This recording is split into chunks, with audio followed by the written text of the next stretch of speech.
There are moments when something small catches your attention, but the more you look into it, the bigger it becomes. And right now, there's something happening in Washington that started off as a quiet policy idea, but it's slowly gaining traction and could affect almost every household in the country in a direct, surprising way. It's not tied to the IRS refund season, not connected to any emergency program, and definitely not coming from leftover pandemic funding. Yet somehow, it might lead to a new form of financial relief that hasn't been done quite like this before. Now, I know what you're thinking. Every year, there's a wave of new proposals that go nowhere, but this one's different. It's not coming from the usual budget discussions. It's not based on how much debt you owe or whether you qualify for food assistance. Instead, it's based on something most people don't even think about when they go to the store, fill their gas tank, or order things online. Yet it quietly affects the price of almost everything we use. The thing is, most people are busy just trying to make ends meet. Whether you're retired, working a full time job, caring for a family member, or running your own business, there's very little time to track what's going on with federal revenue or international trade. That's usually left to economists and politicians. But every now and then, one of those abstract policy areas finds its way into your pocketbook. And this time, it could mean a direct payment, not a refund, not a benefit tied to your income tax bracket, but something structured completely differently. Now, before I tell you how it works and who's already showing support for it, let me ask you a quick question. If you were to receive an unexpected rebate, not a loan, not a credit, just cash in your account, what would you do with it? Would you fix something that's been on hold, get ahead on a bill, or maybe set it aside just to breathe a little easier next month? Think about that for a moment and feel free to drop your answer in the comments. I always check them. Also, if you're someone who appreciates clear financial explanations without all the fluff, make sure to tap that subscribe button now. I break these things down in a way that actually makes sense. And in today's economy, staying informed is one of the few tools we all still control. Now let's get into the heart of this. A new legislative proposal was introduced recently that could redirect money collected from imported goods back into the hands of everyday Americans, not through an aid program, not through a tax refund, but through what lawmakers are calling a national consumer rebate. Basically, returning a portion of the fees collected when foreign goods enter the U.S. marketplace. This proposal is called the American Worker Rebate Act.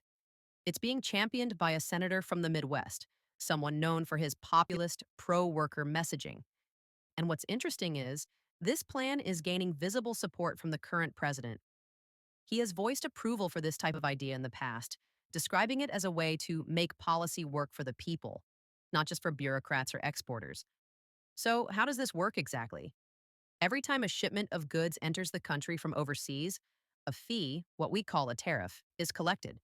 That fee is meant to protect domestic industries and offset trade imbalances. Traditionally, those funds just vanish into the general federal budget. They're used for everything from defense to infrastructure, and most of the time, the average American never sees a penny of it. But under this new plan, those funds would be redirected into direct consumer payments. Instead of just soaking into the system, the money would go out to qualifying individuals in the form of a rebate check. The structure is pretty familiar: refundable, automatic, no application process. That's what makes it simple. And it's designed to include dependent family members as well. So the total benefit to each household could scale based on size. The thresholds for eligibility are also structured to ensure that middle class and working class families benefit the most, while phasing out gradually for higher earners. But what really makes this idea different is that it reimagines tariffs not as a penalty on imports, but as a kind of consumer dividend, a way to return some of that indirect cost to the public. And the numbers we're seeing behind the scenes are no joke. Tariff revenues have quietly become one of the fastest growing streams of federal income. We're talking record setting collections in recent months, so much so that some economists are starting to ask, shouldn't some of that go back to the people who are ultimately paying higher prices because of these trade policies? Because that's the reality. Tariffs don't come with a price tag on your receipt. You won't see a line that says import duty at the checkout counter, but they do raise the cost of items: clothing, electronics, food, even some building materials. They're often called invisible taxes for that reason. you're paying them every time you shop without even realizing it. So, this new proposal would be a way of acknowledging that quiet burden and partially returning it. And while this all sounds great on paper, there are some important points to understand. One major concern is inflation. We've already seen how direct payments during recent years, while helpful in the short term, also contributed to rising prices. More spending equals more demand, and when supply chains are tight, that creates a cost ripple effect. That's not political spin. It's basic economics confirmed by neutral data from the Federal Reserve and multiple financial watchdogs. Some experts argue that if this rebate becomes permanent, the inflation impact could be offset by stabilizing tariffs or by targeting the payments more narrowly. Others are less convinced, saying it might just recycle money in a way that cancels itself out. Pay more at the store, get a little back later. Net result, not much change. That debate is ongoing. Critics are also pointing out that this could become politically tricky. Some lawmakers say it's just a repackaged stimulus check. Others worry that future administrations could misuse the model, turning it into an unpredictable giveaway system. And some believe the money would be better spent on public programs like education, transportation, or debt relief, rather than on lump sum payments. On the other hand, proponents of the bill make a compelling argument. This isn't welfare, and it's not new taxation.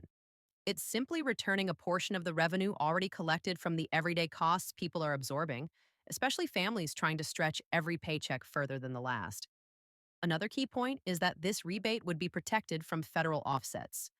So even if you owe back taxes or have delinquent student loans or other debts, the payment would still come through. That's a major win for households that are usually left out of relief efforts due to garnishments. Also, families with special circumstances, like military households or those with adopted dependents, have been accounted for in the fine print. Flexibility is being built in, which is rare, and it shows that this isn't just a PR move. It's been carefully drafted with real world complications in mind. But of course, the question remains, will it actually pass? The legislative process is unpredictable. But what's notable is that this idea is picking up traction during an election year. And the language being used is clearly focused on everyday people, working families, and the idea that you should benefit when the country collects more. If this bill gains steam and becomes law, it could signal a major change in how the government thinks about trade policy and redistribution. And if it succeeds, we might see similar ideas pop up, rebates from other revenue streams, or new hybrid systems that combine consumer spending with government returns. The truth is, most Americans are just looking for a little stability. They're not trying to get rich off government programs. They just want enough breathing room to manage life's curveballs. And that's why this plan matters. It's not huge, it's not flashy, but for someone choosing between a medical bill and groceries, a small buffer can mean a lot. If you're someone who's tired of economic debates that never touch your life directly, then this is one worth paying attention to. It's grounded in reality. It's tied to existing systems, and it could deliver something tangible without the usual red tape. Thanks for spending your time here today. If this was helpful, go ahead and give the video a like. It helps more people discover information that actually matters. And don't forget to subscribe so you stay updated as this develops.